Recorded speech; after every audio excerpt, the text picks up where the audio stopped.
Usually takes about 20 seconds.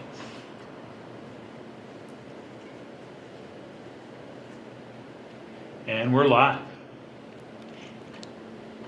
Hey, so welcome everyone to Good Medicine Way tonight. We're really glad that you are here with us. Wherever you are joining us from, since a lot of us are from all over Turtle Island. And we're looking forward to our speaker tonight, Jay Goins. And we're actually going to start out the evening with some songs that he has for us. So I will turn it over to him. Hey, everybody. Glad to be here. I'm glad you're here. Yeah, we're going to start with a Cherokee welcome into Cherokee country. So my wife Stephanie and I are going to welcome you.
Can you hear us okay? Good. Now we're going to sing a worship song that is designed to invite the Holy Spirit to be with us this evening. And so we will worship him this way.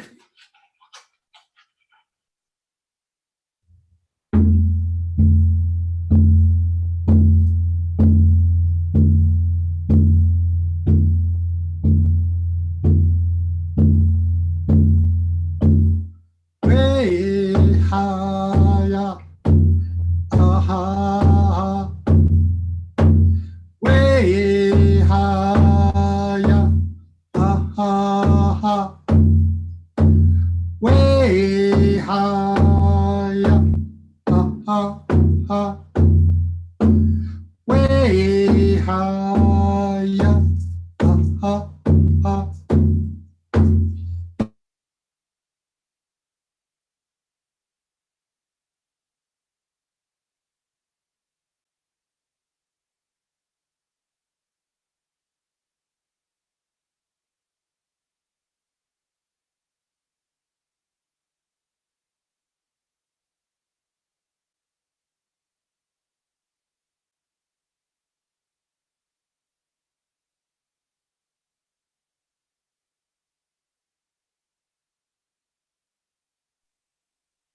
Do we get a freeze there? Or?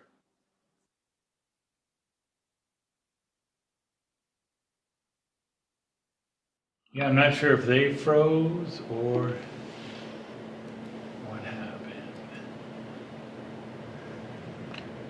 Oh yeah, looks like they dropped Cut off, Oh. which they might not realize until they finish their song. Okay. Well, I texted him, but.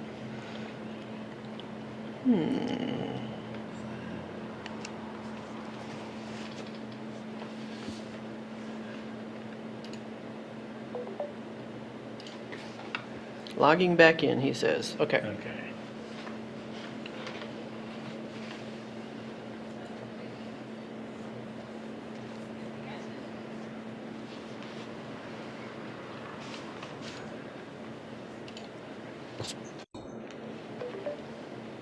We're having a storm tonight. Okay. Well. Lord help that connection.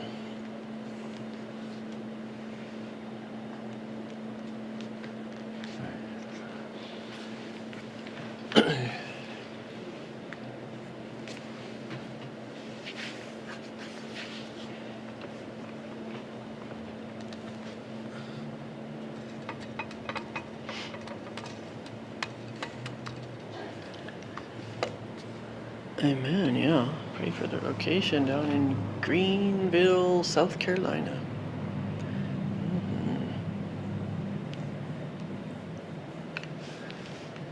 All right. Oh, there we go. He's back. All right.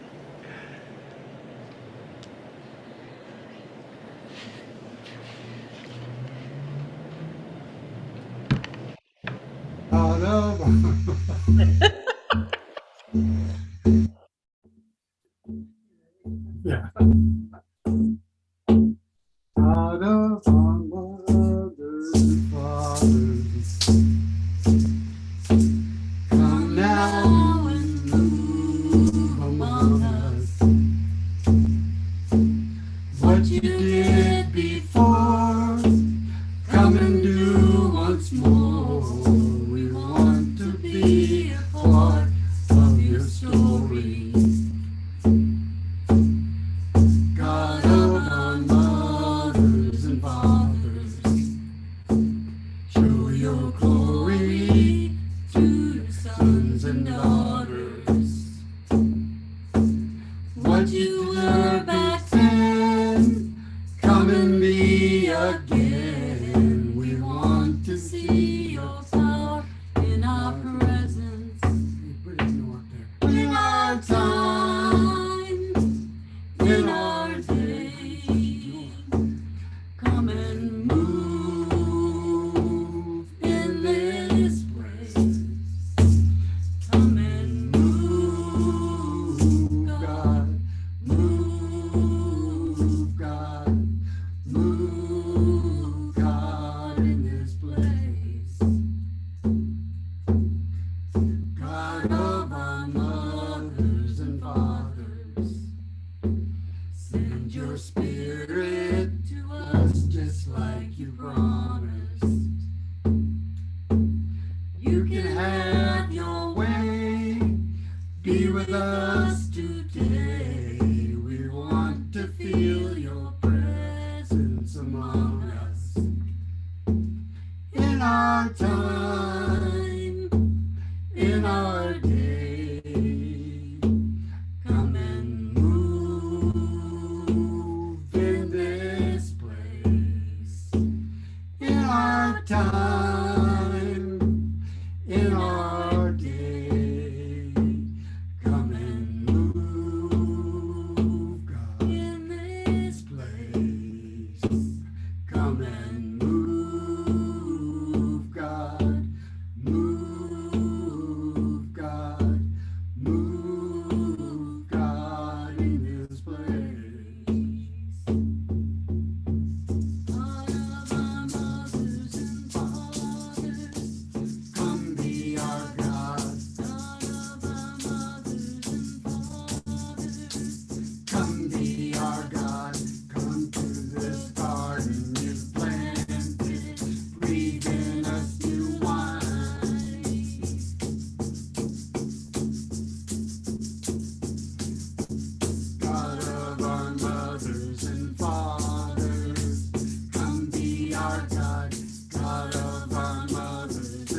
Thanks, everybody.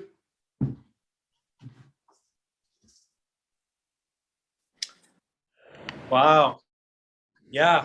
Want to say, Wado, thank you so much for for those songs. I could listen to that just on and on and on. Yeah, really, really good start to our night. I just wanted to acknowledge, so I know we're all coming from different places, but where I live is the ancestral homeland of the Tualatin, or the Atfalati people.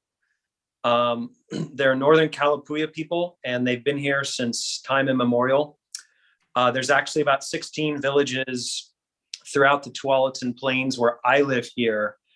And then one is located where I live now, what's called Beaverton, Oregon. And yeah, the Atfalati, like so many of those of us that are indigenous from across Turtle Island, they were removed in 1856. And they became part of, it's a little over 30 different tribes that became part of the Grand Ronde Confederation. That's about 60 miles southwest of where I call home now. And they're still fighting for restoration of, ancestral hunting and fishing rights and lands. And yeah, and they're still strong, and they're still doing what a lot of people across Turtle Island are doing, and trying to regain and reclaim so much of what's been taken. So that is where I am joining everyone tonight. Next, I'm going to do the Four Directions prayer attributed to Chief Seattle. So, great Spirit of light, come to me out of the east with the power of the rising sun. Let there be light in my words. Let there be light on my path that I walk. Let me remember always that you give the gift of a new day, and never let me be burdened with sorrow by not starting over again. Great Spirit of creation, send me the warm and soothing winds from the south. Comfort me and caress me when I am tired and cold. Unfold me like the gentle breezes that unfold the leaves on the trees. As you give to all the earth your warm moving wind, give to me so that I may grow close to you in warmth. Great life-giving Spirit, I face the west, the direction of sundown. Let me remember every day that the moment will come when my sun will go down. Never let me forget that I must fade into you. Give me a beautiful color. Give me a great sky for setting, so that when it is my time to meet you, I can come with glory. Great Spirit of love, come to me with the power of the north. Make me courageous when the cold wind falls upon me. Give me strength and endurance for everything that is harsh, everything that hurts, everything that makes me squint. Let me move through life ready to take what comes from the north. Man did not create the web of life. He is but a strand in it. Whatever man does to the web, he does to himself. And now we are going to hear Creator's words from Daka Monroe Jocko. Are you with us?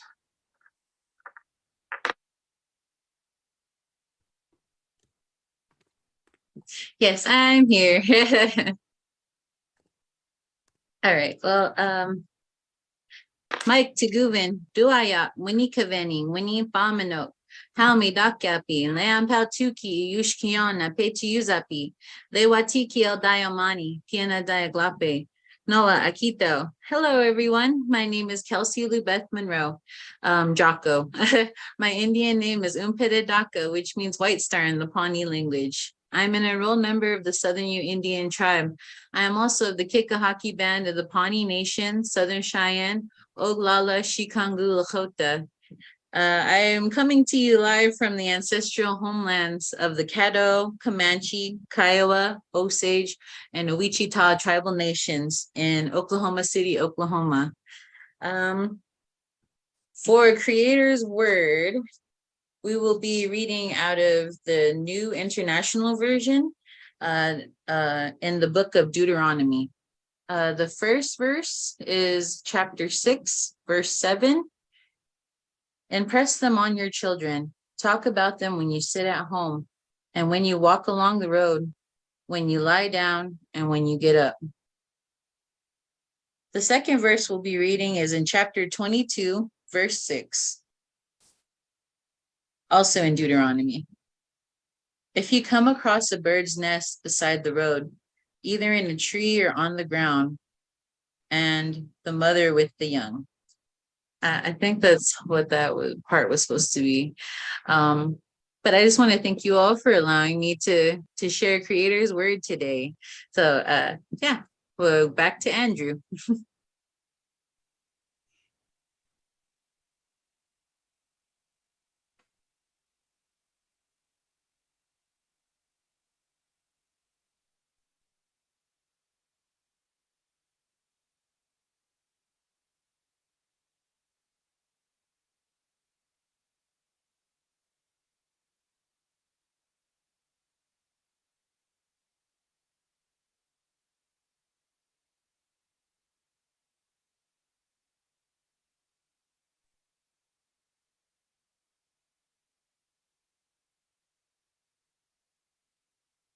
Yeah.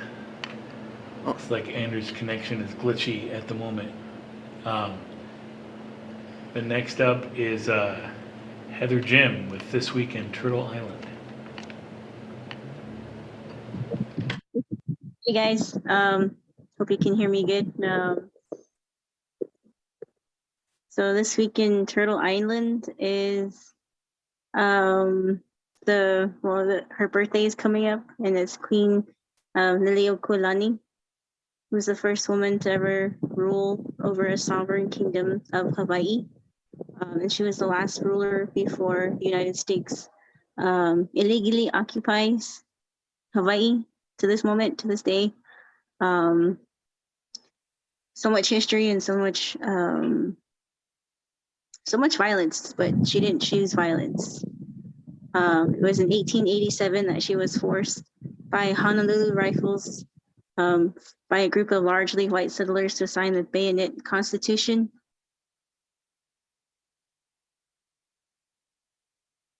Oh, wow.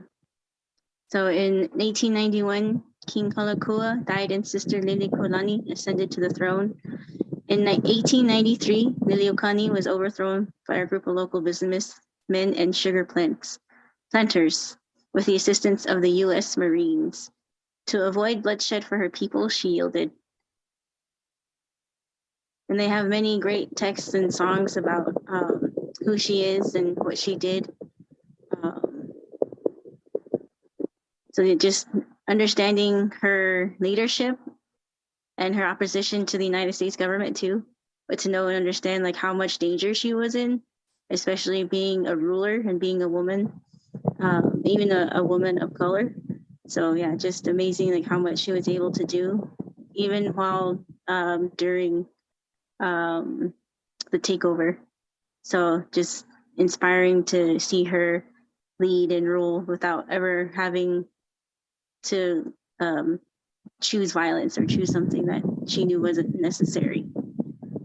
So yeah, that's this week in Native America or Turtle Island. I don't know quite exactly what they call the Hawaiian Islands, but definitely part of Turtle Island.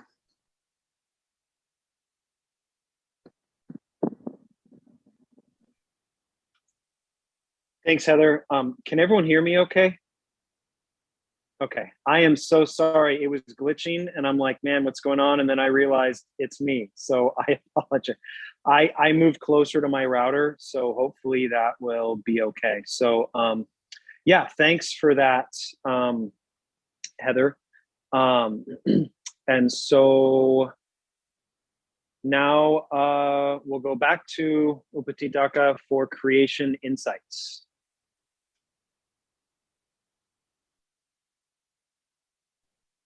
All right, so this may get a little bit heavy because I've actually have a story, a little bit of a story to tell. So,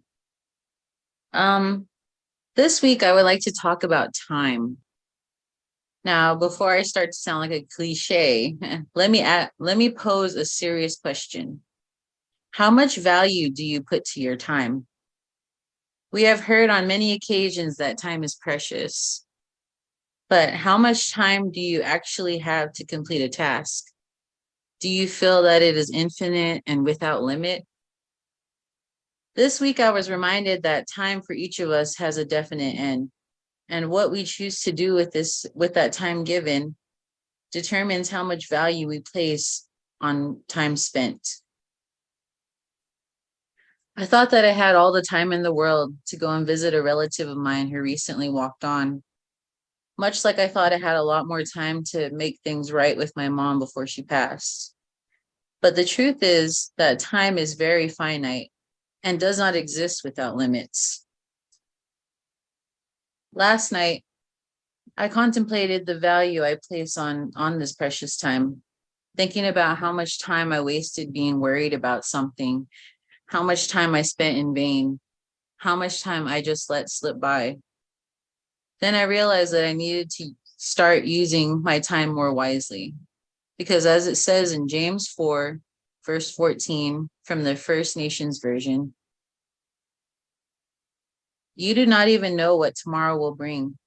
Your life is like the morning mist over a lake that is there for a short time and then gone.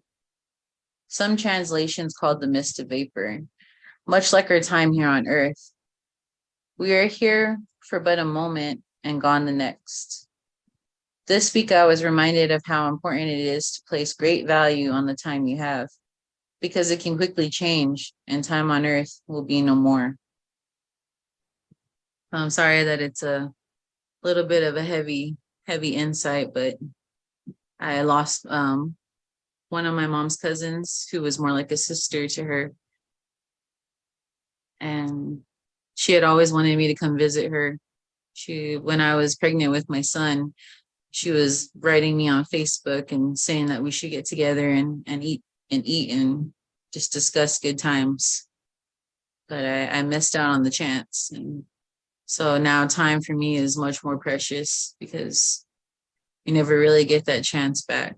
So I just want to thank you all for allowing me to speak before you. And I just want to thank you for just allowing me to share these thoughts in this safe space.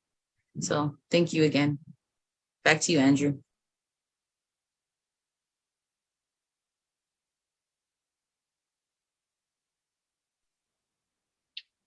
Thanks, Kelsey, for that.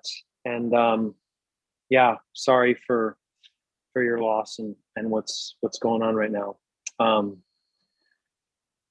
For sure. I know that can be some heavy stuff. For announcements and offering, we're going to go back to Heather.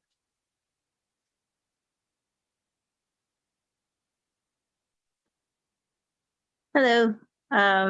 So for announcements and offerings for the offering, it's on the Facebook group, and it's one of the announcements on the tabs.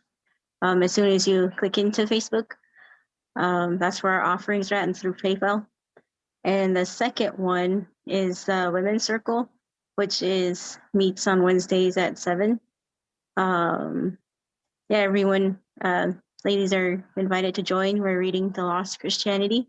It's pretty insightful. Like I didn't know a lot of the history actually until we started reading this book. So very articulate, very intellectual reading, but at the same time, you are taught a lot. So it's pretty interesting. And I don't believe we have much going on at this point in September, but I do know things are coming up within the new year. But I do know for InterVarsity, there's With Jesus Eat Fry Bread, and that's in November 11th through the 13th, as well as Urbana, which is the end of December 27th through the 31st, I believe. So there is that. There are inviting community members. So if you're willing to go, willing to see what it's about, you're more than welcome to join. We are always blessed every year by it, by with WG Jeff and of course Urbana every few years. So if there's anyone else who'd like to announce anything, you're more than welcome to announce right now. I will.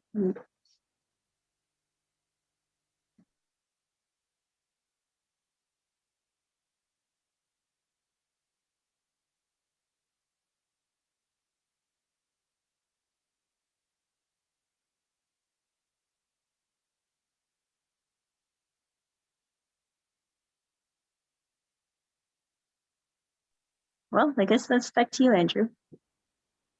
Okay, thanks, Heather. And if anyone thinks of anything later, feel free. You can just throw it up in the chat. Anything that's pertinent that you think would would benefit the group. Okay, so we're going to be moving into our speaker, and Leah Grover will be introducing.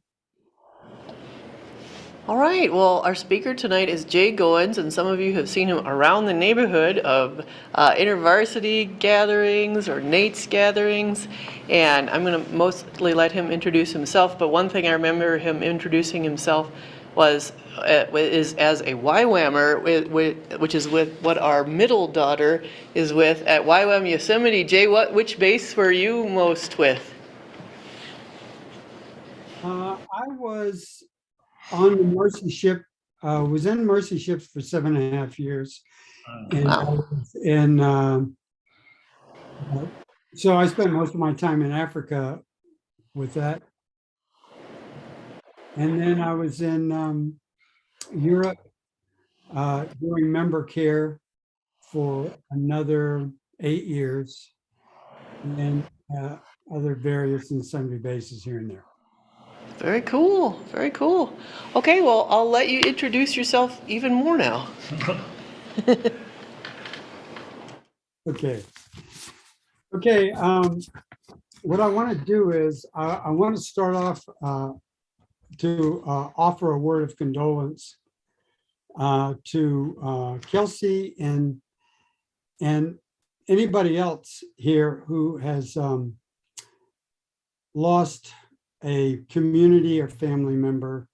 This has been a time when death has visited us so much more in the last couple of years than we're used to. And I just pray that the memories that you shared with these loved ones will serve to keep you from being lonely. And I pray that the love that you experience with them will keep them alive in your heart. And I just want to thank Creator for the gift of love, because it truly is eternal.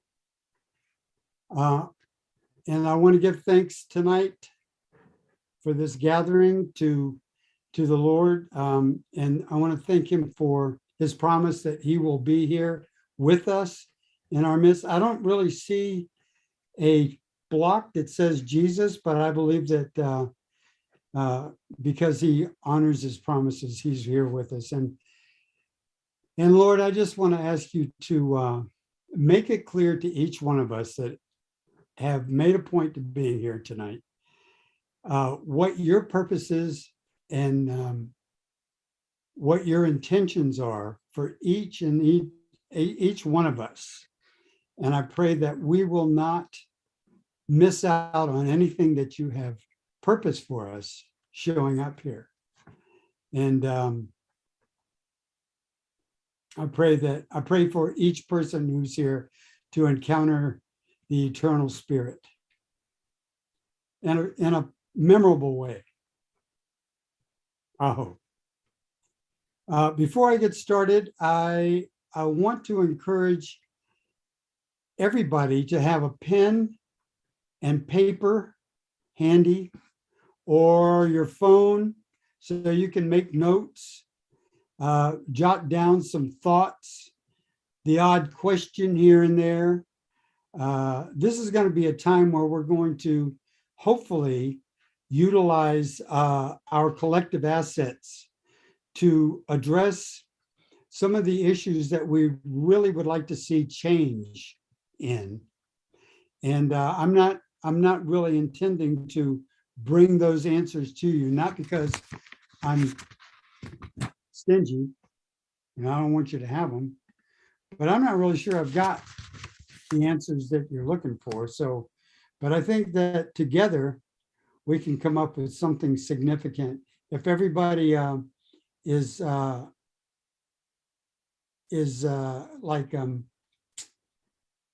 not reluctant to share what's on your mind. So I encourage you to write stuff down because sometimes the next thing said kind of displaces the thing that you wanted to remember. So make some notations down because I think that this is a topic that we're all very interested in. But I also think that it's a topic that's pretty darn confusing for most of us. Okay, I think I better get my screen going on here. I'm pretty sure host has disabled participant screen sharing. I just turned it on, so you should be able to do it now. All right, so let me see if that happened.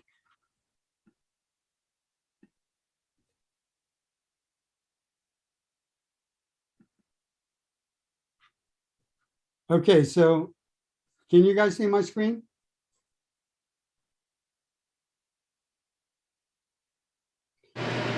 Yeah, we're seeing like the whole PowerPoint screen though. We're not seeing like a Okay, presentation.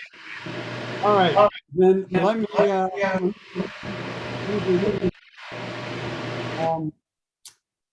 kind of want to get rid of, okay, I think, no, you can't see me. We can just see you, right? We can just see, We see a picture of you yourself, and then we see your PowerPoint, but it's the whole PowerPoint window. Okay, there you go. Now we're just seeing the display. so now you're seeing a little me? A mini me? Okay. All right, great. I'll just start off by saying I'm known as Jay Goins, which pretty much everybody has figured that out by now. And I prefer that name, but my real name's Jerry.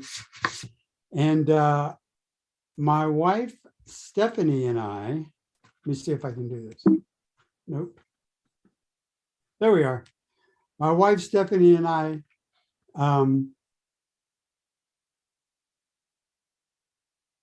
live in Greenville, South Carolina, as you well know. And we've been together for 47 years. I'm going to do a little bit of a introduction of myself. You see, we got a chat. Do I need to keep attention to that? Probably not. Oops. All right, here we go. No more messing around. I want to give a little bit of an introduction of myself so that you know me a little better. So here we go.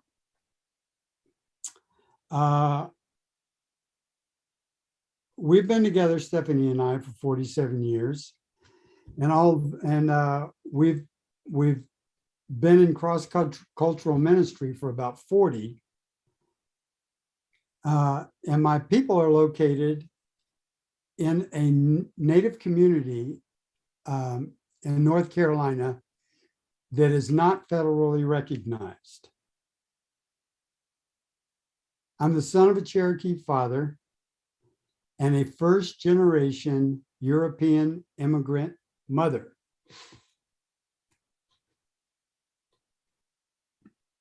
There they are. They met during the Second World War in Washington, D.C., where they both went to find jobs.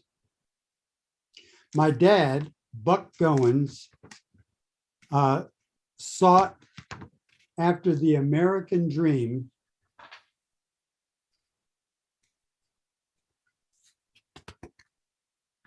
and he left his indigenous roots and history and tried for normal American life as a non-person of color.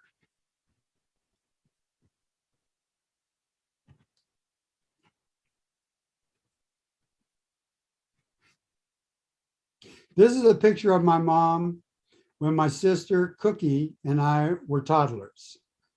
My dad didn't realize when he left his native farming community that he had trauma-induced self-destructive tendencies that were following him wherever he went. And those tendencies would soon destroy our family. A few short years after this, my sister and I were raised by my mom in Miami, Florida. I don't think I've changed very much over the years.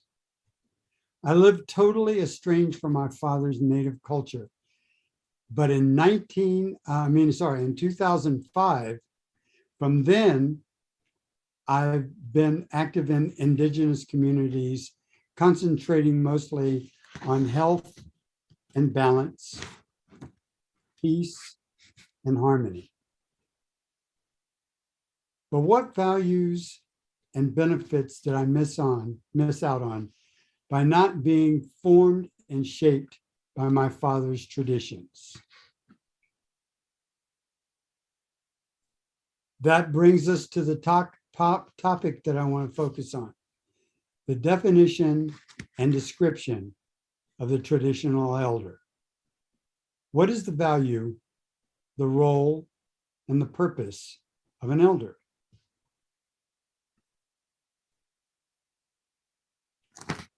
In the past, we relied on elders for clarity on questions of right and wrong,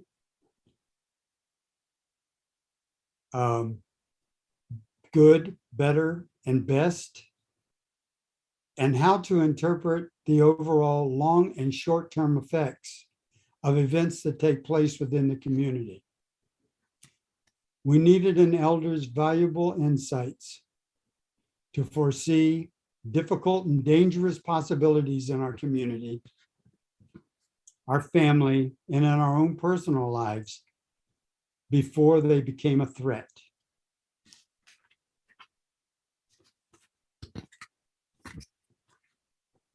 A function and responsibility of our elders in the community has been, and I believe still should be, keepers of truth, not a keeper of the facts. As an example, throughout the indigenous cultures of North America, there were prescribed, widespread teachings that were essentially the same. To the Anishinaabe, they are the 7 grandfathers' teachings. The 7 Lakota values to the Sioux, and to the Cherokee core values is the same list, plus a couple. Love, respect, courage, humility, truth, wisdom, love. The idea is to develop equally, physically, mentally, emotionally, and spiritually, so that one's personality and character remain balanced and at the center of the conceptual medicine wheel. Now let's take a minute just to focus on this. Think about who you had in your life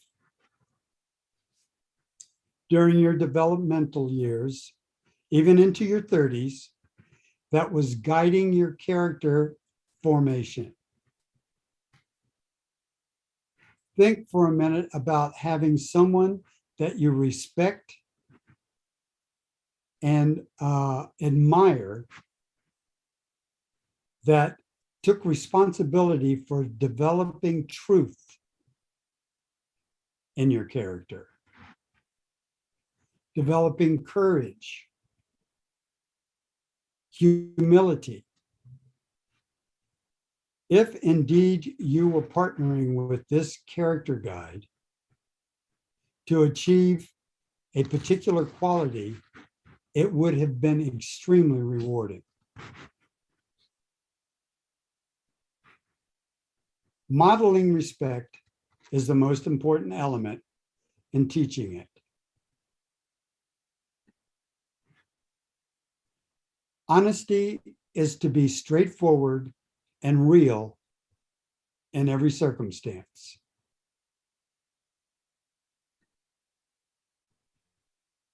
Bravery as a character trait enables you to live without shame. Humility enables us to live selflessly and to give honestly. Truth is the foundation of wisdom.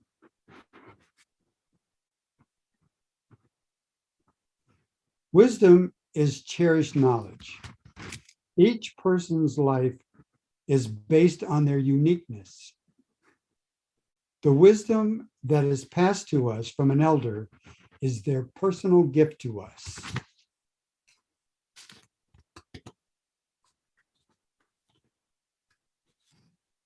Love is the seventh sacred teaching. Love in both indigenous and Christian spiritual structures is divine. Love is a significant element in knowing yourself and others and Creator.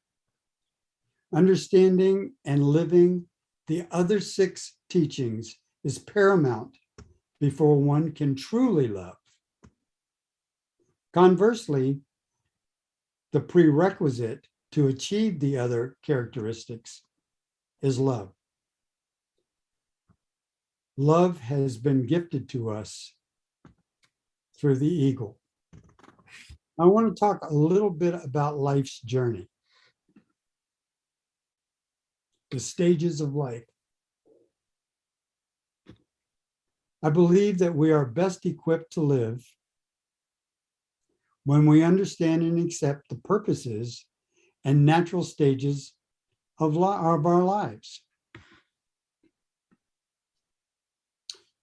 Youth focuses on education, science, philosophy, logic, practicing self-discipline and learning, understanding morals and righteousness, and a sense of duty.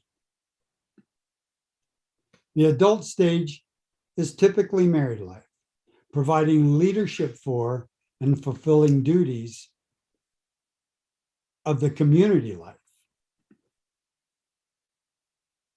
Maturity exemplifies courage, facing difficult challenges, living life with conviction.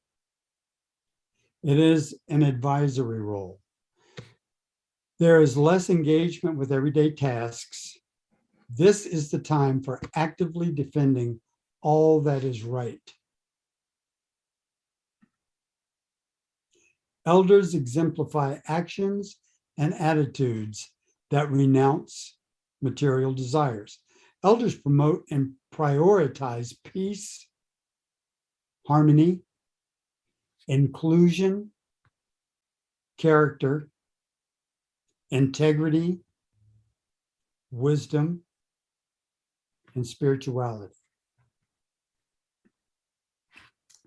Western cultures tend to recognize and value the first two stages. We are somewhat adolescent as a culture. We don't intentionally anticipate, accept, and cultivate the third and fourth stages. Therefore, we lack their power and faculty.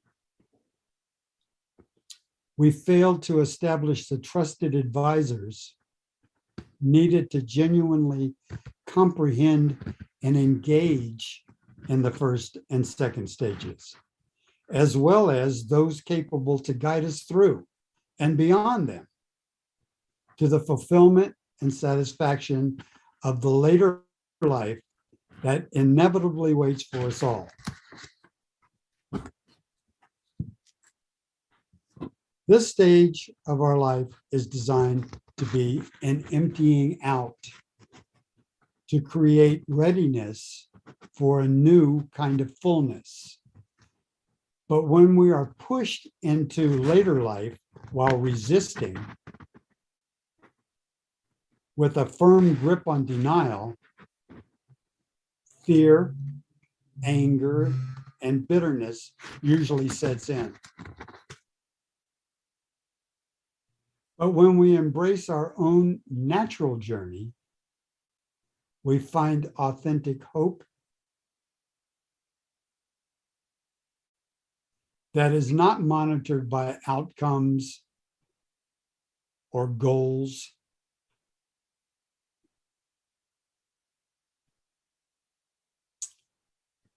but rather it's a slow process of patient learning to let go. From an objective viewpoint, life is more sensible and satisfying when approached in the way that it was designed. The community keeper of truth, society's moral compass, trusted advisors, and all aspects of life's transitions should be the ones who have already traveled the path.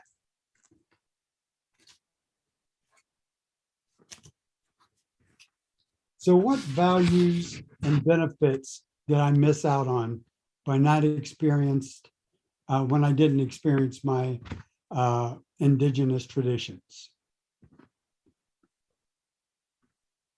Relationships are the most obvious lack. I was told by someone once who asked me about my childhood that I was an orphan. At first, I was really offended. But then when I thought about it, I had no grandparent relationships on either side, only one aunt, even though my father had 7 siblings, and no cousin relationships throughout my childhood. George Erasmus, a Canadian Aboriginal leader, said, "Common memory must be created if community is to be formed. Where people don't share the same past, there can be no real community." Elders in your life can establish and maintain history and connection. Our ceremonies have served as genuine essential milestones for our people for over the centuries. Our elders have always been a necessary element in coaching and directing young members of the community into interpreting and actualizing the spiritual importance of life's special events, as well as just the regular events. The Odeamin Berry Feast is the time a Native youth is regarded as a young woman by the Anishinaabe community, and also by herself. Cherokee people start each day connecting with the spirit of a flowing river in morning prayer by going to water. These are 2 rituals that have very different purposes, even though the importance of these actions can be very significant in someone's life. Without coaching and guidance from someone who has already personalized their meaning, their effect can be minimal.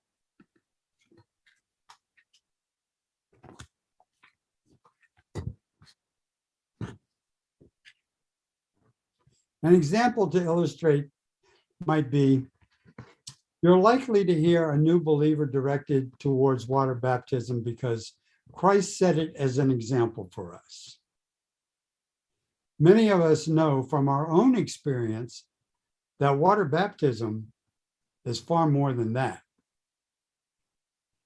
And it's far more than an outward expression of a personal commitment. I believe that it is meant to be a life-changing experience. It was for Jesus. That's when the Holy Spirit embarked him on an incomprehensible purpose. God is great. God is good. Let us thank him for this food. Table grace is a regular opportunity for personal reflection. Our life guides would not want us to waste these brief opportunities. What if our daily bath, instead of being a quick rinse off, included a brief spiritual reboot? Or we learned to experience an instant of humility every time we told someone thank you. I believe in times gone by, our elderly were expected to coach and enable us in small common ways that established resilient personal and spiritual integrity.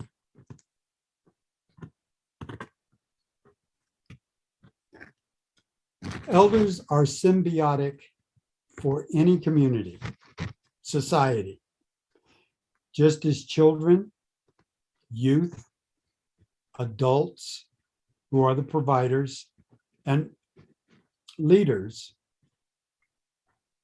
are. I suggest that the sense of identity, fidelity, and solid understanding of the value of love and commitment has decreased in our communities, just as the active role of elders has. We must restore them to heal.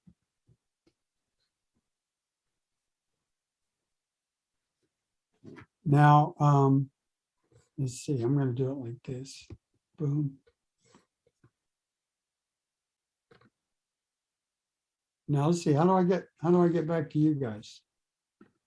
Oops. Stop share. Oops. Okay, wait a minute.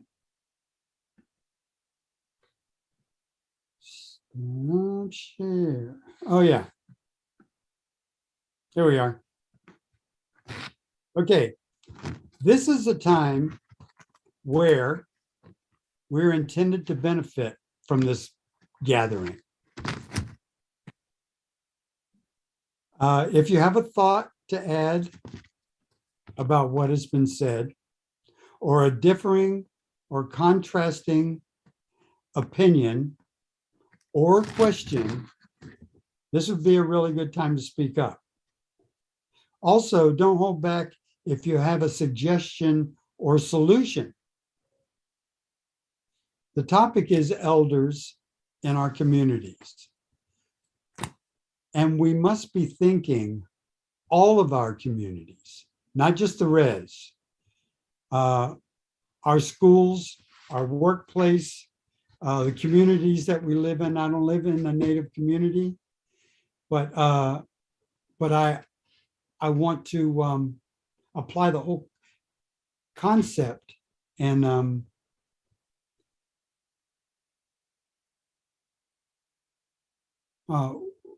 with inclusion for people who have traveled the path for a long time. So I don't know how we're going to go about opening this up, but if we could have questions and response at this time, maybe we can learn something from each other. Yeah, people can just either raise their hand or just speak out, and I will try to, if we get multiple people coming up at the same time, I'll try to keep track of whose hands came up in what order and kind of direct from that end. One thing, Jay, that I don't know if you realize this or not, but I thought it was interesting that you had our logo at the top of your thing, because actually in our logo, the 7 tines here are actually for the 7 traditional virtues that are held by most Native groups. And then the gem in the middle, that's like a turquoise gem, but that's like a nativized pearl of great price. So we have Jesus at the center, and then emanating out from Jesus are the 7 virtues. So anyway, I just thought that was kind of interesting. Yeah, I was looking for something to put there besides my big ugly mug. So I found that, but I didn't realize it had significance. Yeah. That's great. All right, looks like Christina has a question or comment. Hi, thank you for sharing, Uncle Jay. Always good to hear from you and to learn from you. I would very much agree that elders are so important, and especially for those of us that are on a reclaiming journey. Many of us, our elders have passed away, or we've been separated from elders that could teach us things. And that has been so healing for me. Having people like yourself, like the churches, different elders in the Nates community or at Wachoni Family Camp has just been so healing, because there's so much I think that we miss without having elders in our lives, speaking in wisdom or passing on traditions or things that maybe we weren't able to learn. So thank you for doing that for so many of us. I appreciate it. Uncle Jay is awesome and often takes people kind of under his wing. So I appreciate that a lot. There's been times when I've been, having a great day, or times when I'm just like, crying, and Uncle Jay has been just really wonderful and a great support. So yeah, I just wanted to say thank you. The one thing that I think is differing on the medicine wheel of like the stages of life is, and I think this probably is different as generations go on, like there's different folks that have a different life path. There's some of us that are in our 30s and probably some that are in our 40s that haven't married, haven't had children, and yet we're still very satisfied. And there wasn't really a room for that on the medicine wheel. So that's just one thing I would change. Yeah, that's the only thing to add. I thank you for that. I agree with you that that's a missing element that is extremely important. So whenever I talk about the stages of life again, in the context of that medicine wheel illustration, I will put more effort into emphasizing community leaders. Rather, I mean, it's there, but it's not. I think it kind of falls under the shadow of,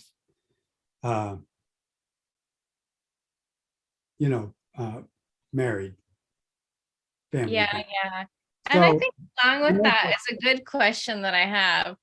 I don't feel this from you in any way, but I think sometimes there are some of us that are reclaiming, and in our Indigenous communities, there's not always room for women to lead or for single people. And I'd love your wisdom on, I feel like younger generations are speaking into that. But sometimes there's communities where it doesn't really feel like there's room or where some of us fit in. Yeah, I think that the patriarchal concept is being taken out. I think that it was attacked and somewhat being dismantled over time from the top and middle. But now I think the foundations of it are being addressed and dislodged. But that patriarchy is across the globe. I mean, in indigenous communities, that would there was always still specific roles for gender, but the limitations weren't patriarchal technically. But I think that our communities, our indigenous communities, suffered a hit when we were when our social and political structure was dismantled, and it was replaced by a patriarchal mindset,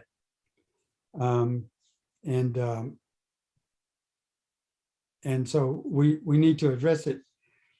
And I would say, just like you did tonight, which I think you did extremely well in addressing something that you felt like needed to be pointed out in my presentation.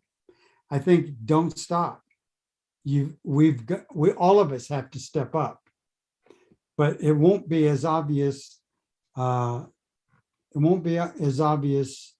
Patriarchal things are not going to be as obvious to men as they are to women, because we don't notice it as much.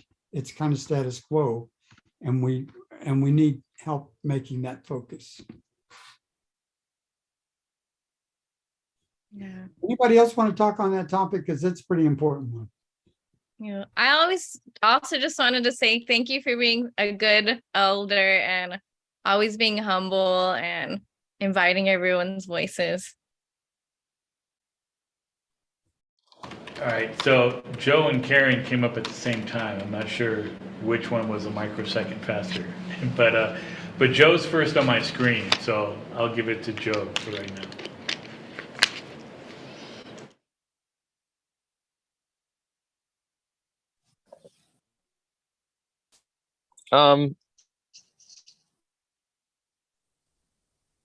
My thought is, because I'm married and I have kids,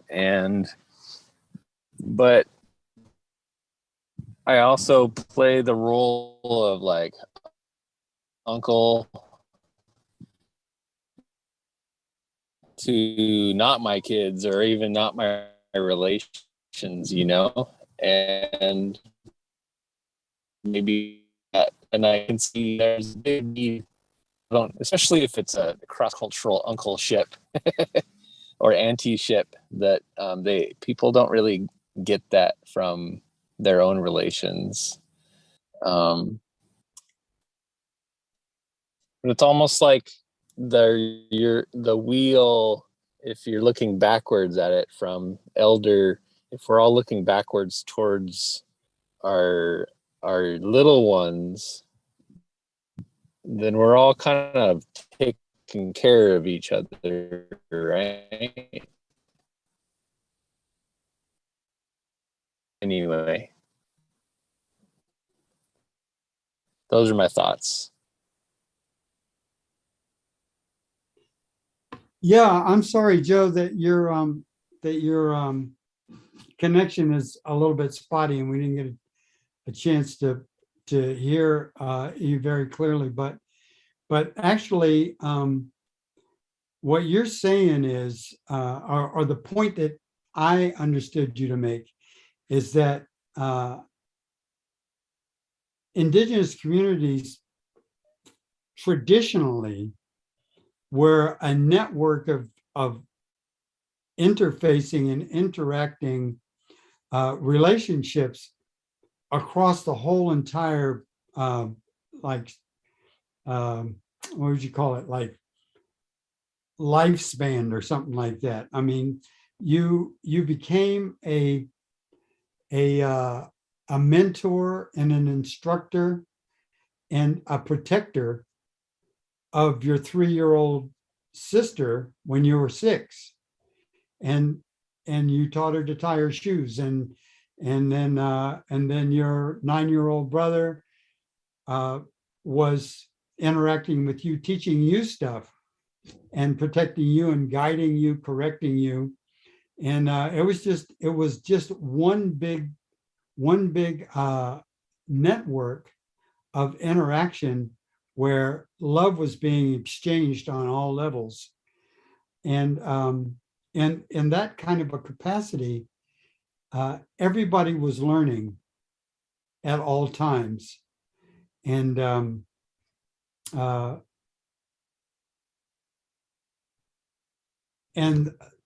think that's kind of what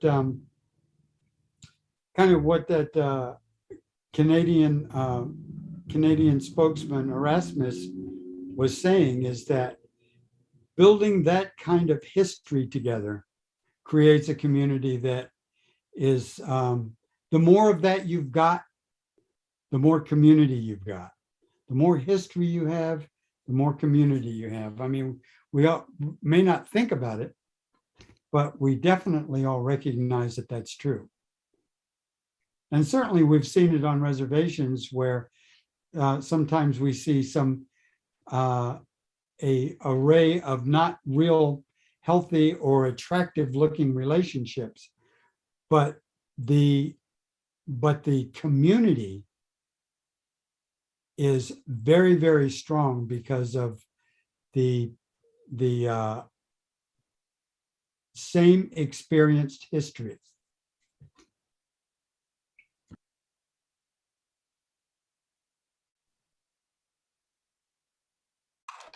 All right, go ahead, Karen.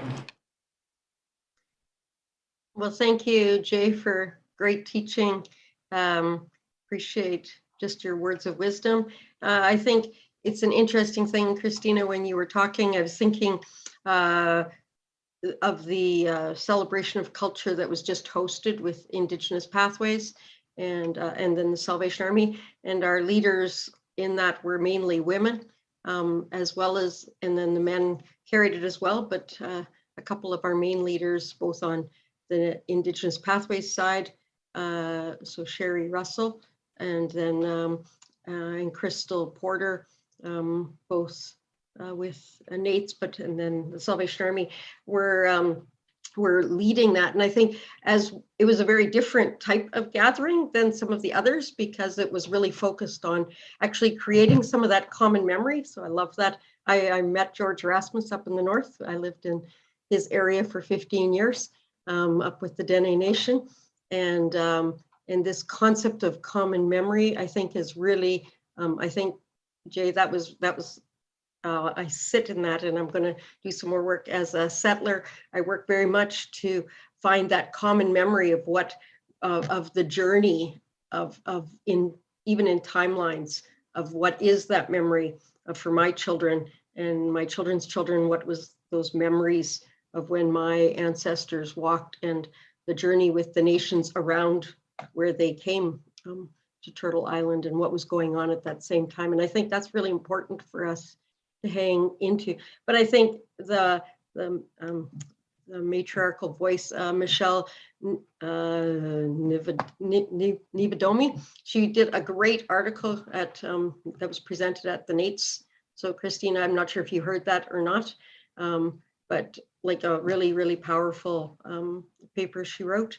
And I would, for anybody on this, to go and get that when that journal comes out, to hear Michelle's words, very deep and powerful, as we walk together and create that common space and restore what was taken in that voice. I think it'll be really powerful for that completion of the circle.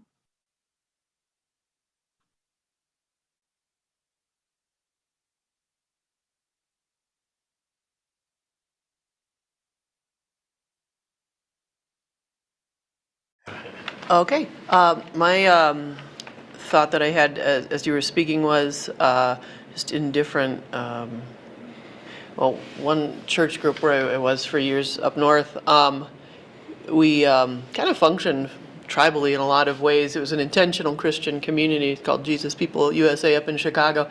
And we would be, there would be a lot of different extended family groups within community, and you might get together with your kind of family head person once a week to go through, read a book together and get to know one another, kind of build a mentoring relationship that way. And that feels to me like eldering. There's a lot of opportunities within that to just talk about, kind of in a natural, relaxed way, different parts of your life as they come up through this, reading a book together, having birthdays celebrated together, eating dinner once in a while. So even within the church, of course, there's supposed to be like a body, kind of like a tribe. And so would you be, I don't know, wanting to encourage eldering or mentoring pretty similarly?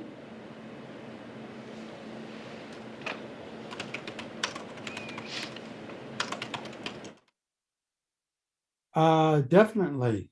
I think that I've talked with a lot of people about the function of a community elder and a family elder that have no indigenous or tribal, I guess you could say, orientation or knowledge or anything, but the concepts that that were really well established in traditional Native society are valuable everywhere. I mean, in any kind of small group, it's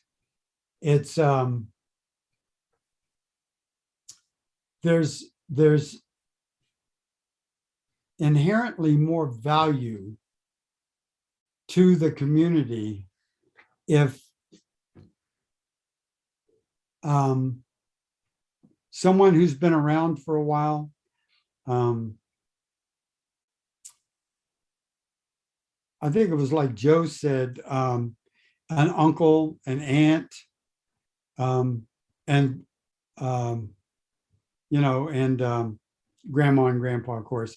But if they're talking about stories that happened that are relative and applicable to younger people, that connect the community together, that's just there's just a lot more personal value to that than talking about a movie that you've seen or a Seinfeld episode, or even if grandma and grandpa are reading Dr. Seuss. Instead of reading Dr. Seuss, if they tell stories about when mom and dad were young, some stories about what they did, some of the things that were troublesome for them, some of the things that they celebrated, and just kind of tie the community together with like we're talking about a personal significance. Then there's actually, it's not hard to believe that there's a bond of affection and connection that takes place the more that happens. And let me just say that the wise information that is shared from somebody who's been through some circumstances, if you tell your 12-year-old niece something that that will help her to gain some insights about life or about some circumstance that she's going through, maybe and something about evaluating the value of somebody else, or how to deal with a hurtful situation or something. That elder wisdom is going to be passed around by her to the people that she influences. So the more that elders have input into a community, you don't have to tell everybody something that is good information. The information will get around. And so as long as there's an interchange going on, then wisdom and sound judgment, that'll get passed around from person to person without you even have to say it. And so I don't know, I guess I'm just saying that kind of where I see that where we don't have the dynamic that we need to take advantage of elders is there's not as much of a platform for them to engage with the rest of the community, whether it's a family or whether it's an extended family, or if it's a community of sorts. There's the opportunities for the elderly to engage. Those opportunities are shrinking and thinning out. And so, and it's kind of understandable. I mean, every time an elder opens his mouth, it's not these pearls of wisdom. It's like, whoa, did you just hear what Frank said? That's awesome.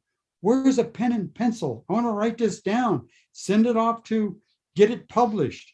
That's not the case. In fact, those of us who hang around old people know that there's a lot of information that comes out of their mouth that I really don't want to remember that. But what they have to offer is experience. They know stuff because they've been around a long time. So it's not everything that they say is valuable, but there is a lot that they have to offer. And so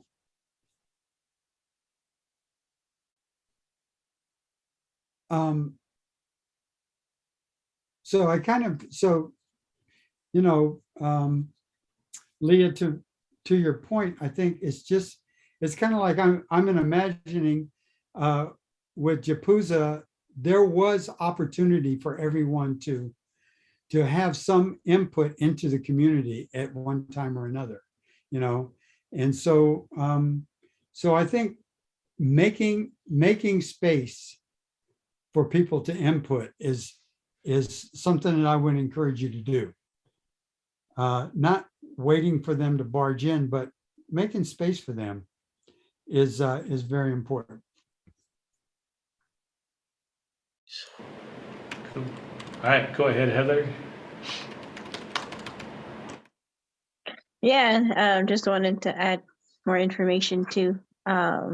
Just with what everyone's saying about community. It was actually last month in August that I went to Denver, and I was praying and asking God, like, where should I go? Asking Creator, where should I go to get some sage? Like, I'd never been to Denver or had any have any resources in Denver for Indigenous people or even Indigenous church or anything like that. But the one thing that he did lead me to is the Denver Indian Center, and it was there that I discovered that much of like what this conversation is about, that they have a program that of people of men who are like in their 20s or 30s, and they have their own kids too, but they have this Saturday, every Saturday, they say all the dads come together and they invite the community, the male people who don't have a father figure or anyone who is willing to, learn from these men, like they're more than welcome to come and receive their teaching or even just like hang out or just share stories and things like that. And so just hearing you say that, like, oh, people are already doing that. They're already, doing what they're called to do to make these communities. And so it was really great to see. It's really awesome to see all that working together. So just thought I'd share that and share to other people. Like if you're passionate about it, I mean, there's no one stopping you. Yeah, there's no one in your way, just yourself. And maybe the devil trying to say, no, that's not what you should be doing. But in reality, like that's what you should be doing. So thank you, Jane.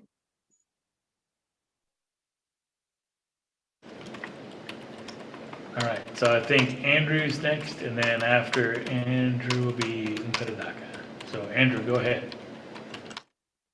Okay, thank you, Jay, for everything you shared. It's really, really great to get to hear from you, and especially since you are Cherokee, and that means a lot to me. Coming from that as well, and so when you were sharing the virtues and talking about what you had missed out on, it really like hit my spirit because I missed out on a lot. I didn't grow up, in my ancestral homeland, which is, the Great Smoky Mountains. It's right in there where Western North Carolina meets Eastern Tennessee, and that's where I'm indigenous on my dad's side. But I did have some memories when you talked about the traditional roles. I remember that my native grandmother just embodied love. I mean, before I wasn't there, I wish I were, but my mom and my dad were there when she passed on, and her last words were, "Tell everyone that I love them." I don't ever, obviously she would get upset, and she was a defiant Native woman because she grew up in a really rough scenario in Oklahoma. And she would get feisty if she needed to be. But ultimately she was such an embodiment of love, and no matter what happened to her and what atrocities she faced being Native, she taught me that. And so I have all of these holes because I had like 4 or 5 Cherokee people that I grew up with. They're all my family, and we lived in Phoenix, Arizona. And other than that, I was completely separate. So I have all the stuff that I'm thankful for, but yeah, it really hit me because I have these holes in these lessons that I wish could be part of my memory. And that's your quote when you said common memory must be created if community is to be formed, the George Erasmus quote. That hit me too, because there's another Cherokee scholar by the name of Coley Driscoll who writes a lot on gender and has written a lot on reclaiming Cherokee history from primary sources, from Spanish invaders and British invaders, and then later US invaders. But in the first page of their book, they quote Paula Gunn Allen, who Pueblo, and she writes, "The root of oppression is loss of memory." And then they quote Joy Harjo, an indigenous poet, says, "I know there is something larger than the memory of a dispossessed people. We have seen it." So this idea that it seems like the colonial playbook, and you were essentially referencing that, is destroy community, destroy memory, and when memory is lost, then oppression can be placed on us. And even what Christina was talking about of the patriarchy, like so easily the Cherokee Nation in the early 1800s just picked up the patriarchy because community had been destroyed, the memory was lost, and then oppression just, yeah, it just seems so natural. And so for me, when I hear people talk about community and common memory, it's like, well, we must then reclaim common memory from our history and from our elders and from our community. Because, and again, I have no answers.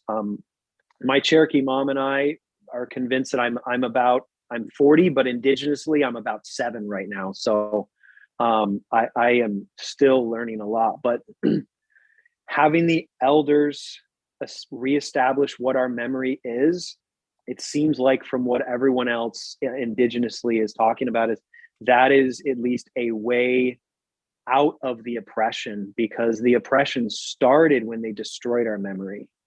So yeah, those were just some of my thoughts. They're still really raw. And yeah, but I wanted to say, you know, Wadal, for everything that you shared, and it really, really stirred up a lot in my spirit and my mind.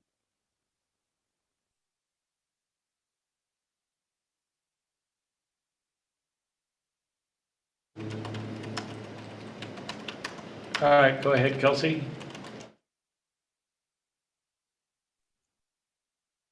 All right, well, I just wanted to say thank you, Jay, for the wonderful presentation that you gave us. It was there was times of fun and times of real deep insight. I really enjoyed it.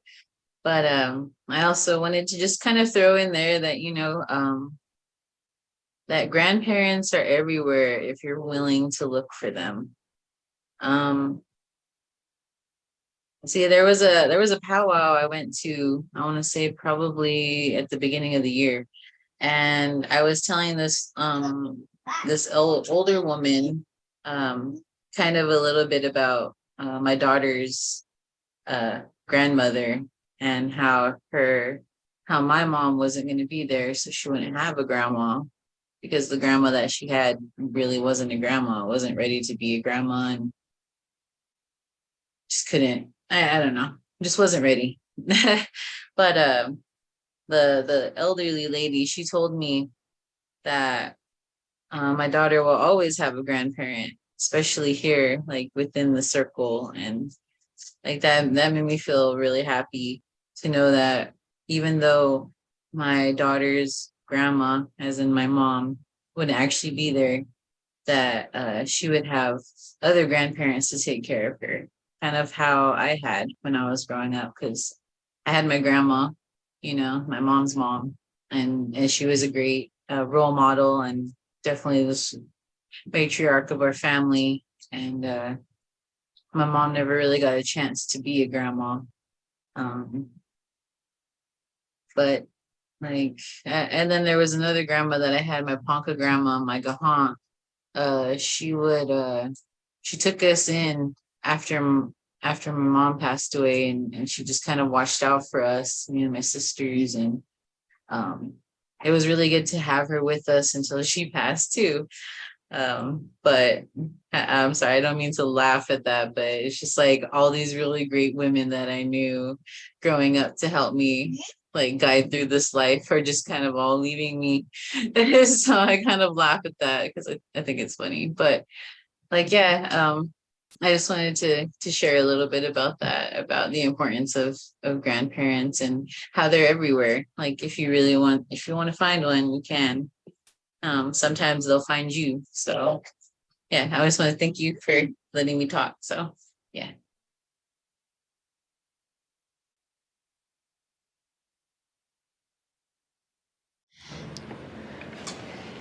All right, Jamie, I believe you're next.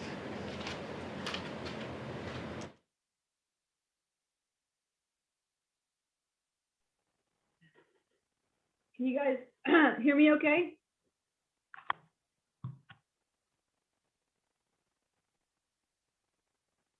Can you guys hear me okay?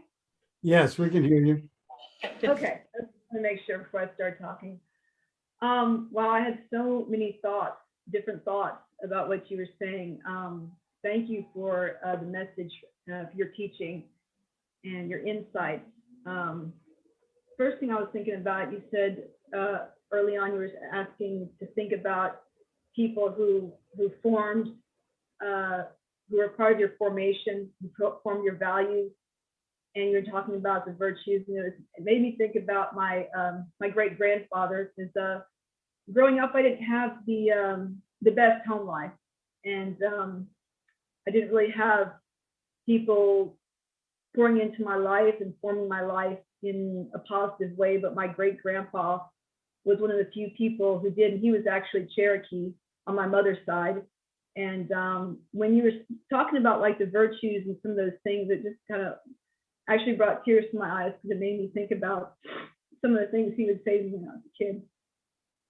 And yeah, when I remember I was really little, that I was kind of a wild child, and nobody could get me to behave, but my great grandfather, he had a way with me. And I just remember he would, when I was misbehaving, he would sit me on his lap and just talk to me really gently.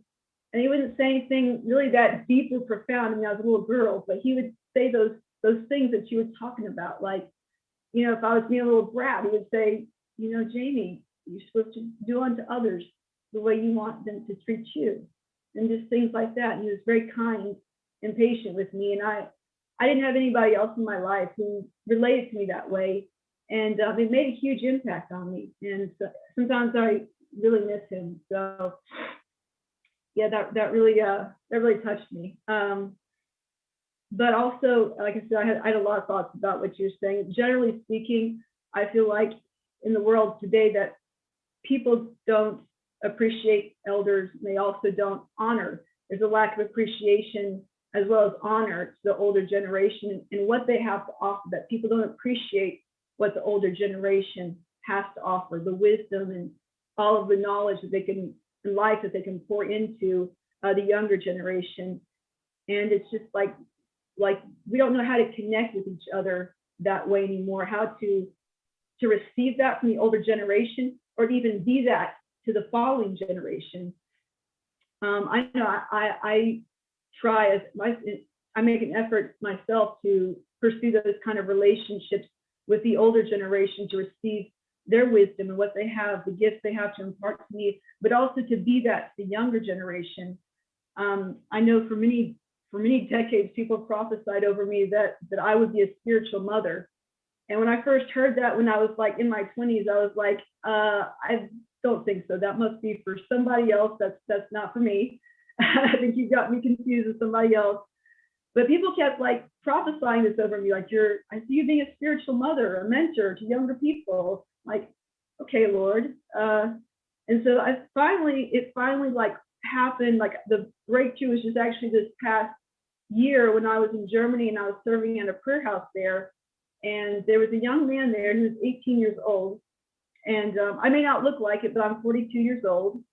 And about a week or two after I got to know him, I just knew like he was my spiritual son. And I told him, I said, you are my spiritual son. And that was the kind of, and it became intentional. Like he's not just some kid. Like I view him as he's my spiritual son. And so that changed our relationship. And I poured into him, and he was able to open up to me about his life. And so when I was there in Germany, I said, okay, Lord, I'm ready to be a spiritual mother. And it was like after that, God opened up the doors for me to work with children since I've been home in Texas. And it's been such a blessing pouring into the younger generation with that kind of intentional relationship. So I just wanted to share that. Thank you again for your teaching. It really blessed me.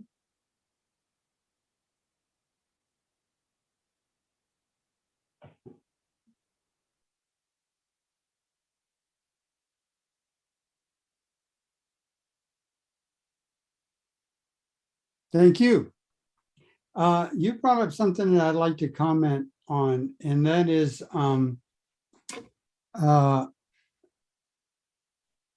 what you said reminded me of something that's an important thing to say now, and that is there's the contemporary situation in Native communities is very, very different than the traditional community. And also most of us live an American lifestyles. It's an American social society. And in that context, there isn't really very much value placed on old people, because they typically can't produce as much as someone younger. So their value has been somewhat decreased. Also, with things that need to be learned on a daily basis and regularly fast-paced, elderly people aren't put together that way. We just don't learn stuff as quick as young people do. The older you get, the longer it takes to learn it. And so we get left behind on a lot of things like current events and stuff. It's hard to keep up with all this stuff. And certainly technology is the big kind of joke, you know. When you hand your grandson your phone and go, I don't know what's wrong with this thing. And it takes him 1.3 seconds to sort it out and hand it back to you. And you go, how did you know to do that? And he says, how did you not know?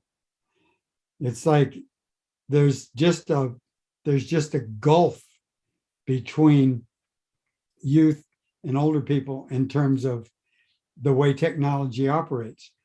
But here's the point. The point is, older people are human beings and they have the exact same needs as younger people, even if they're not in a position to perform or to produce as a younger person. So I want to point out that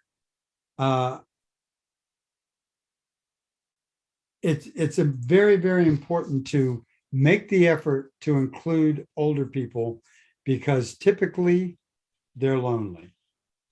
And they're not lonely because they don't want connection.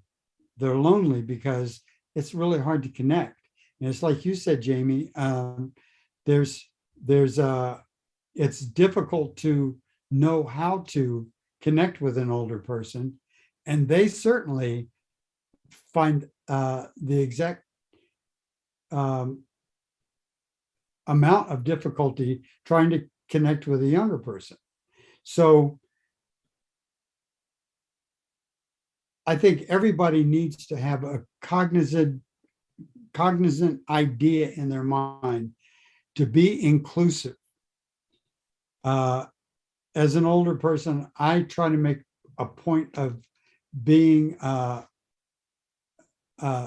outgoing with young people that I don't really have anything in common with, because by trying to bridge that connection with them, I may be able to find something that is a mutual connection point, so that they have access to an older person and I'm not left out in the cold, not knowing anybody, and nobody cares about me. So I think it's important to keep in mind that we have a responsibility to each other, but especially older people just really need to be included, or else they're just going to be lonely. And I think we've all experienced what that's like. And if it takes a little effort to try to reduce that for an older person, I would encourage you to make the effort.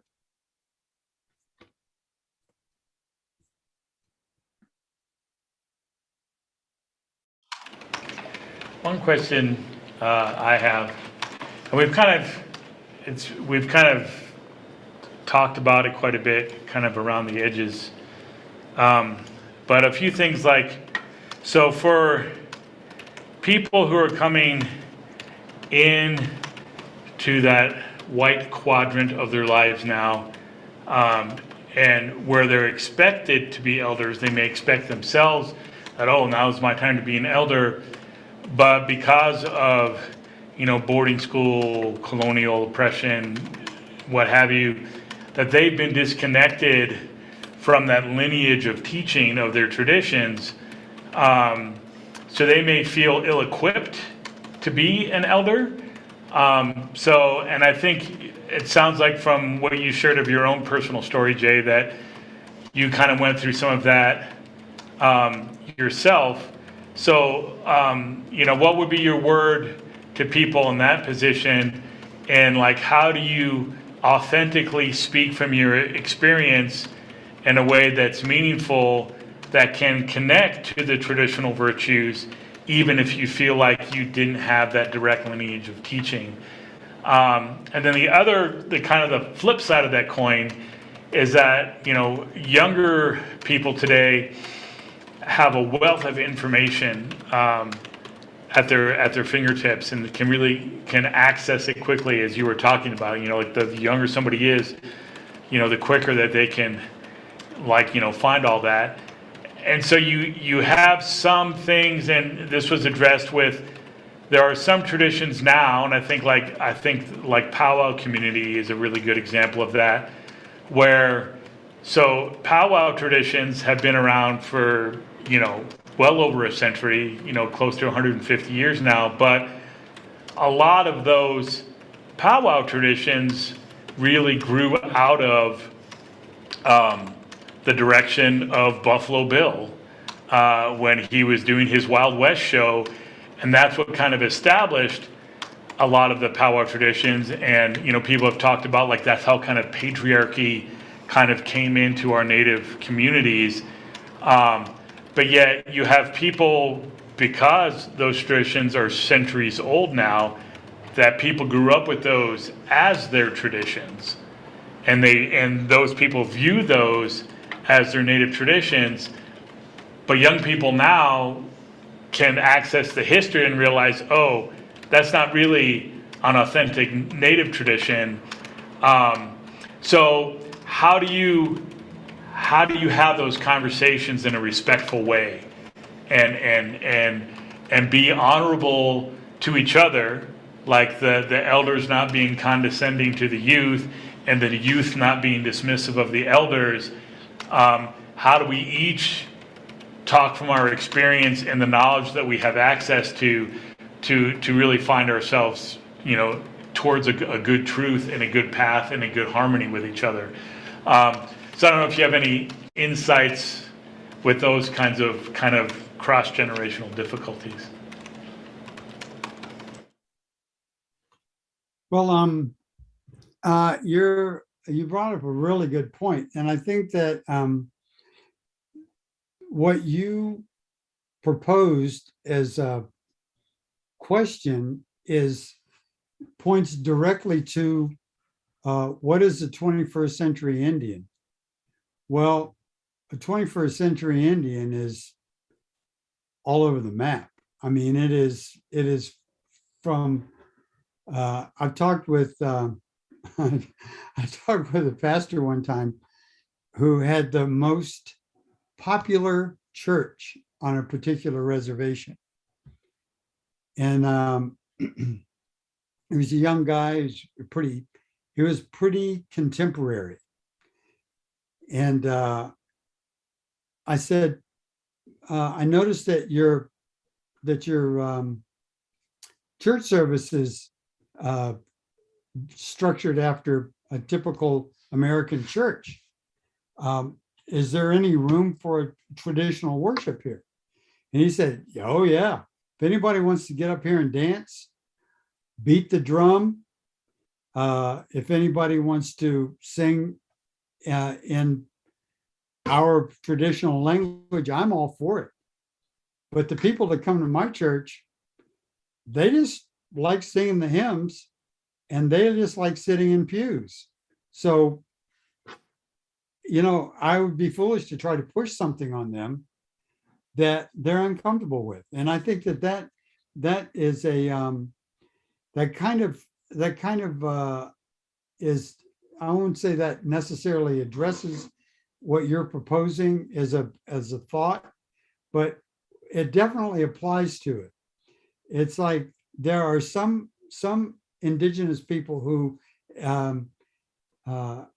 when they hear the drum and when they see the indigenous two-step, then they really feel like they've arrived. They feel like, okay, now I feel like I'm at home. But then there are others of us who it's like, yeah, I'm trying to get into this native stuff, but I'm just not used to it. It's not heart for me. And that can be all kinds of traditions, as well as spiritual activities and language as well. I mean, if you're with a group of Native Americans or Aboriginals in Canada that have been raised in community, there's just a different way to relate than there is in a typical American social setting. And you have to go where you're comfortable. I think that what you're saying about contemporary indigenous ceremonies and different rituals and activities and dances, and especially powwows. I think it's 21st century thing for me. It's kind of like, if you're comfortable, let's say as a Catawba person dancing in a powwow, doing a Lakota grass dance, well, if that's a connection for you, I wouldn't criticize that or try to correct it. It's a very individual kind of thing. And so we're just kind of in a place where it's just all mixed up. There's no way to unscramble these eggs. I mean, it's just, this is where we are. So how do we take what is traditional value, what is good for people, for human beings, and keep that alive and keep it fed and have it grow in our family communities and in our extended family communities and with our friends?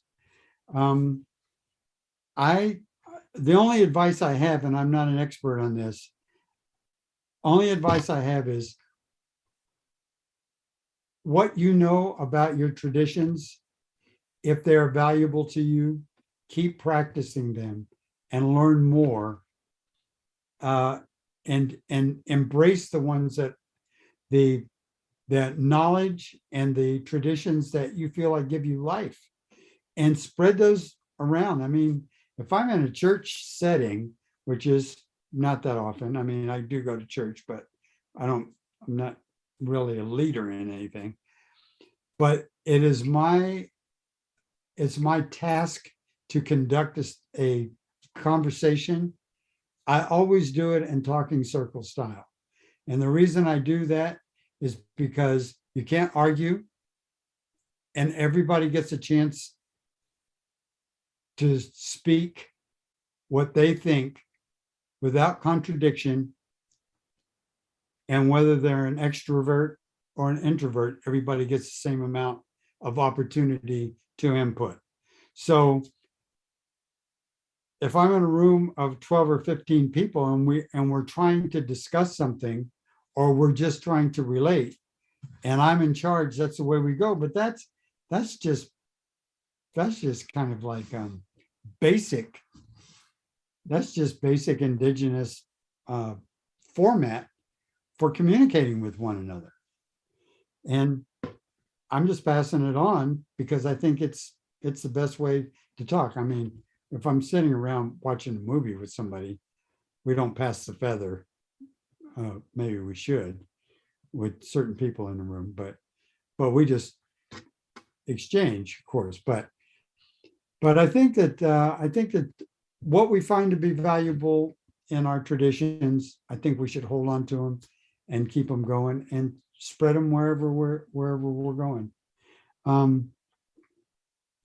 In terms of authenticity, that's something that we all struggle with. We're all challenged with, well, how authentic are you? And I think that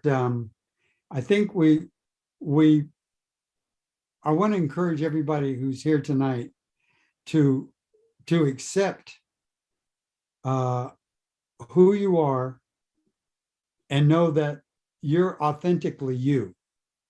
And what you have not been taught, you're not responsible for. There's nothing to be ashamed of if nobody has taught you how to either appreciate it or to execute it. So if somebody thinks, that you're not smart enough, or you're not Indian enough, or whatever it is, let that roll off, because there's an unfortunate dynamic in our society that is demanding authenticity of everybody, and it's inappropriate, because that's something that we all struggle with. So give each other a break. Yeah, I really like that, the egg analogy, because we can't unscramble the eggs, so we could grieve over the fact that we can no longer have a fried egg, or we could say, hey, you know what, we can work together and make a really great omelet. So it's like, focusing on what we can achieve rather than just getting under what we've lost. So yeah, really great insights. Thank you so much. And I believe Dave has a comment or a question. Go ahead, Dave. Yeah, thank you, Brian. Just thinking about some of the things that Jay said there. I think there's a fallacy in believing in any culture that there was ever a time of purity, and this was the true whatever. This was the true Diné culture. This was the true Ute culture, what have you. Every ceremony came in at some time for the first time. And the first time it was done, and then the second time it was done, doesn't make it any less authentic than if it had been done 15,000 times before. Cultures change, and if cultures don't change, they die. And with what Jay, what you were saying about people living in community, I think that part of the destructive mentality that comes with not living in an integrated community where you have people of all different ages is that you start to only think like the people who are like you. And so whatever age you are, you get very locked into that mindset and that way of thinking. And I guess I've always viewed that everybody has a role, and their role may change over time, but everybody has a role in the society. And the young people are exuberant and impassioned, and that's great, because what that does is that keeps us as a society from stagnating. We need that push, that motivation, that drive, that energy to keep going. But what young people lack is the perspective and the judgment and the ability to sit back and think, I'm not going to act right away. I'm going to consider this. And that's what elders bring in, is that judgment, that basis in having been around so long and seen so many things, that they really can help young people channel their energy appropriately and constructively, instead of just running rampant toward anything that seems like the issue of the moment. But without that energy, we will stagnate. So I think both sets of people have that value to bring, And it's kind of up to us who are kind of stuck somewhere in the middle. We're no longer the youth, but we're really not the elders yet. To kind of figure out what the heck are we supposed to do. I guess we're the ones that are supposed to implement it. I don't know, but anyway, Jay, I really appreciate the things that you've brought to us tonight, and those are just my reflections on it.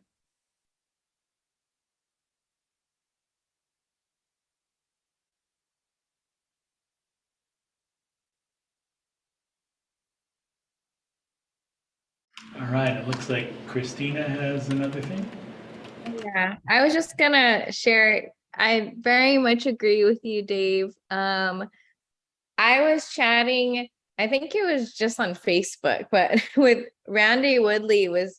He mentioned in a comment, he was like, yeah, Christina, I think, folks in your generation are getting things a little quicker than I did. And then I was telling him, it's only because you all have had the wisdom to teach us, like so many of us wouldn't know what we know. We wouldn't be where we are. We wouldn't have resources to decolonize, our understandings of history or theology or how to live well in community if it wasn't for elders that have invested in relationships and in writing and in giving their gifts. And I feel really grateful that so many of us, like yourself, Uncle Jay, we've been recipients of such beautiful gifts that have been passed down. And my prayer is that every generation can receive a little more healing, receive a little bit more breakthrough, receive a little more freedom. And that, with every generation, as we can, as there's new elders and then the next generation of elders, that God really allows that things to heal full cycle, that we can pass that down. So yeah, what you were saying, Dave, reminded me of that conversation. And I had to tell him, I was like, well, we wouldn't know anything that we know if it wasn't for folks passing things down. And that's our prayer, that we can all continue to pass things down as we're taught.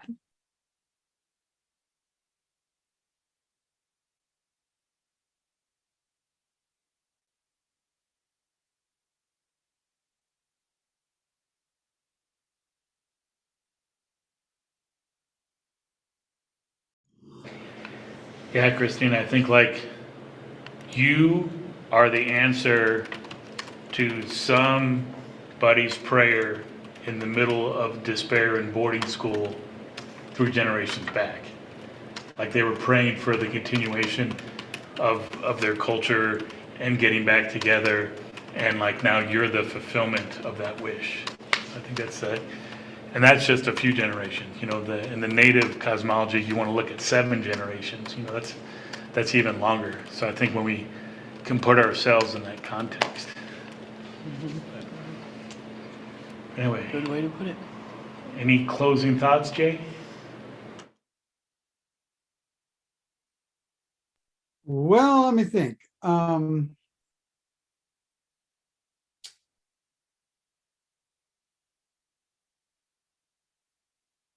No, I don't think so. I think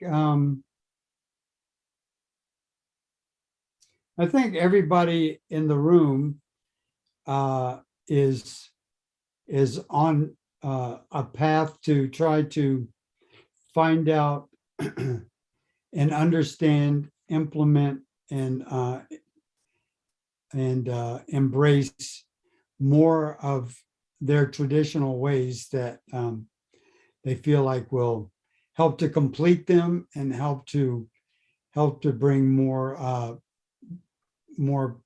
balance and centeredness to them. And I think that that's what I mean. For me, my understanding of Native American culture as a people group, all of the different tribes and nations, of course, had their own specific community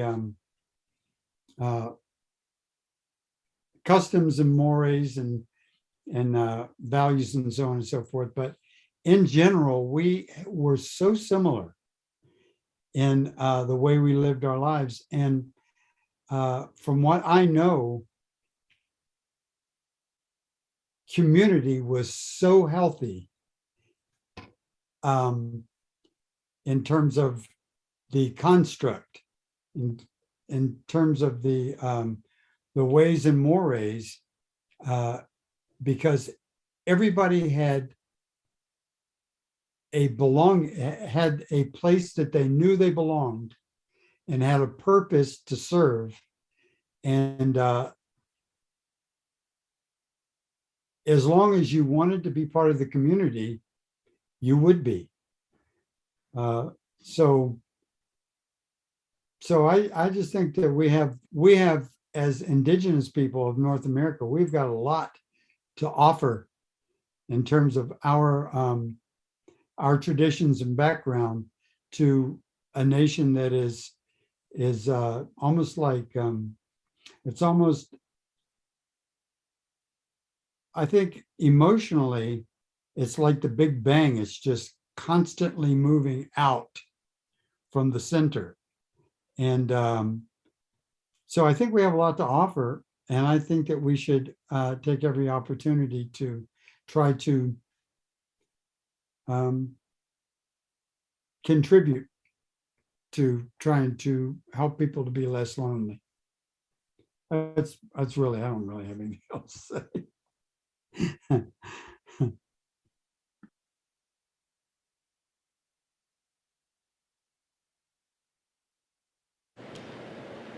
All right, any last comments from the group? If not, we'll move into our closing songs. You will join in a minute. So I want to, because we've been talking so much about community, I really want us all to be able to see each other while we're doing this closing song. So let me just put up the words for a second, just so that we can all be reminded of the words. But then I want to just go back to the group view so that we can all see each other. So we do this song every week, so hopefully you all should be familiar with it if you weren't already familiar before. But yeah, it just repeats those three sections.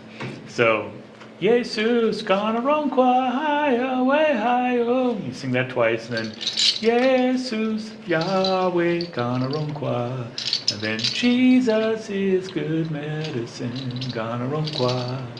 So yeah, so hopefully you'll be able to all catch on without the words being right in front of your face. And yeah, keep your mics off because the delay through the internet will make will give us more scrambled eggs than we know what to do with. But yeah, but at least let's all be in community here together as we sing this song.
Preston, you want to take us out in a word of prayer?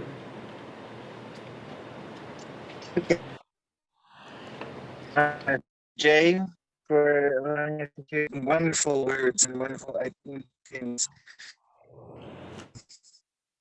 Remember the big stories I'm honored to have my grandparents and able to have the privilege of them sharing stories with me and about my aunts and uncle and my parents' house and how the cycle continues. And I never met the people, but knowing my grandparent, my great 5 time great grandparent.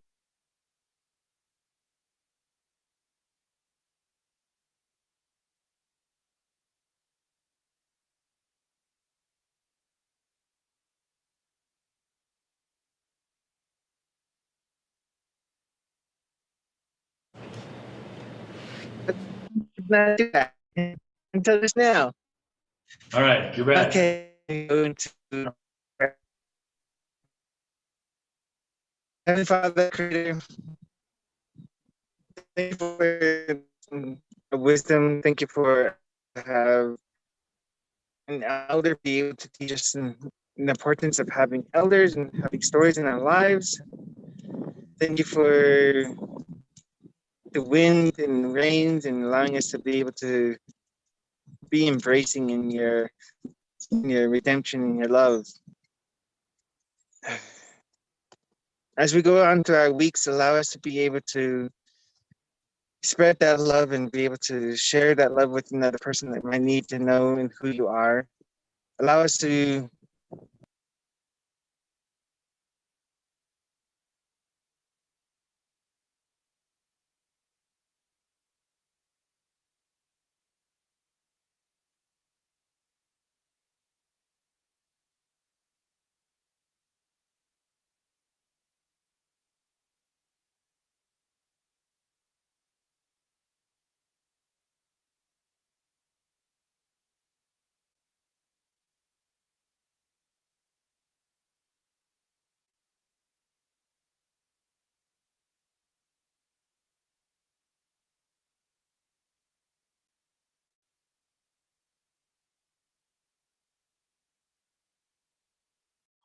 Are you still there, Preston?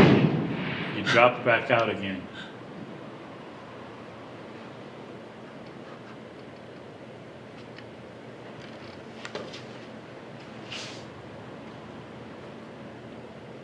Oh, dropped out again. How about Heather? You want to pick it up where Preston left off and finish it out? Unless he comes back on.